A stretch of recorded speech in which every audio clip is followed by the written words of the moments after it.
Dessiner un mandala pour accueillir la sécurité en soi-même. Chaque mandala commence par un rond que l'on peut faire soit avec un compas ou soit avec un objet rond tel qu'un saladier. Ensuite, on commence simplement à dessiner dans le rond. C'est d'ailleurs tout simple. Comme je me concentre sur le mot sécurité qui comporte 8 lettres, je vais diviser mon rond en 8. Pour cela, j'utilise un rapporteur pour faire des angles à 45 degrés. Je fais le plus souvent mes traits de base en jaune car ils se dilueront au moment de la mise en peinture, donc ne soyez pas surpris.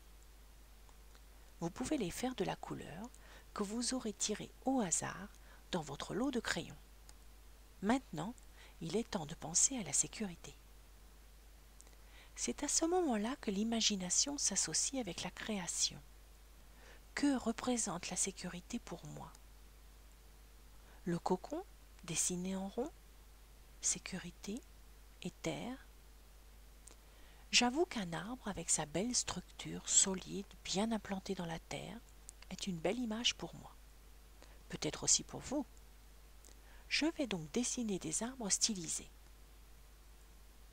L'important, ce n'est pas la qualité du dessin, mais plutôt l'harmonie qui se dégage du mandala. Donc, vous pouvez prendre n'importe quel objet ou élément, comme par exemple une feuille, pour vous servir de pochoir si vous n'avez pas envie de tout dessiner. Un verre pour faire des ronds. En général, je dessine directement dans le mandala sans me poser de questions.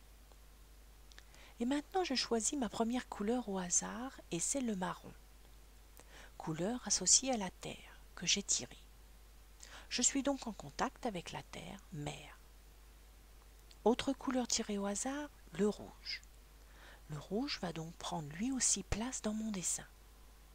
Le rouge est synonyme de force, force naturelle comme la lave du volcan, autant que de douceur, apportant par le feu sa chaleur au foyer. C'est aussi dans la nature une couleur pour les pétales de fleurs, comme le coquelicot, qui sont bien protégés dans leur cocon. Je vais dessiner des ronds rosés, tels des planètes, que je vais relier entre elles, sous la forme octogonale. Lorsqu'on dessine un mandala, il ne faut pas tout planifier, mais lui laisser la chance de nous envoyer son message. Ainsi, avec la couleur bordeaux que j'ai choisie, j'ai eu envie d'une étoile. Bien que cela n'ait rien à voir avec la sécurité, mais ne dit-on pas faire confiance à sa bonne étoile? C'est la seule connexion que j'ai pu y découvrir. Jusqu'à maintenant, le dessin n'avait pas de réelle harmonie, mais l'étoile, faite en dernier, y a apporté un côté rayonnant. Ma dernière couleur sera le vert. Un vert émeraude qui va donner beaucoup de légèreté à mon dessin, parfaire mes arbres et le rendre printanier. Je pense qu'avec 5 couleurs, il est temps d'arrêter le tirage et de continuer le dessin avec celles que j'ai. Nous avons donc un marron, un rouge, un rose très clair, un bordeaux un peu violet et un vert émeraude. Je vais donc pouvoir commencer à peindre. Tout est possible après avoir dessiné le mandala. On peut utiliser des feutres, des crayons de couleur, des stylos, etc.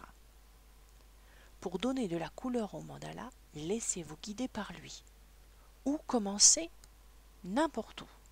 Si vous commencez par le centre et que vous vous dirigez vers le bord, c'est que vous vous extériorisez.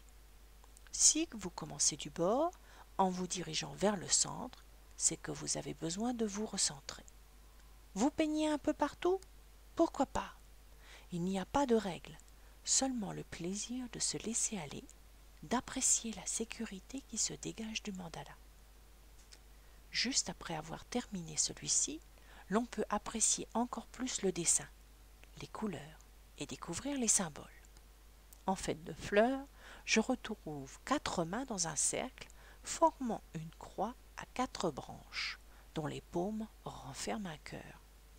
Comme le décrit Suzanne Fincher dans son livre La voix du mandala, la main levée, paume tournée vers l'extérieur, traduit la bénédiction de Dieu. D'après Carl Jung, elle peut aussi symboliser la force génératrice.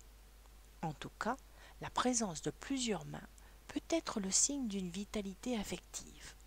En résumé, pour ce symbolisme, je puise donc un sentiment de sécurité dans la nature et l'amour que je partage aujourd'hui volontiers avec vous.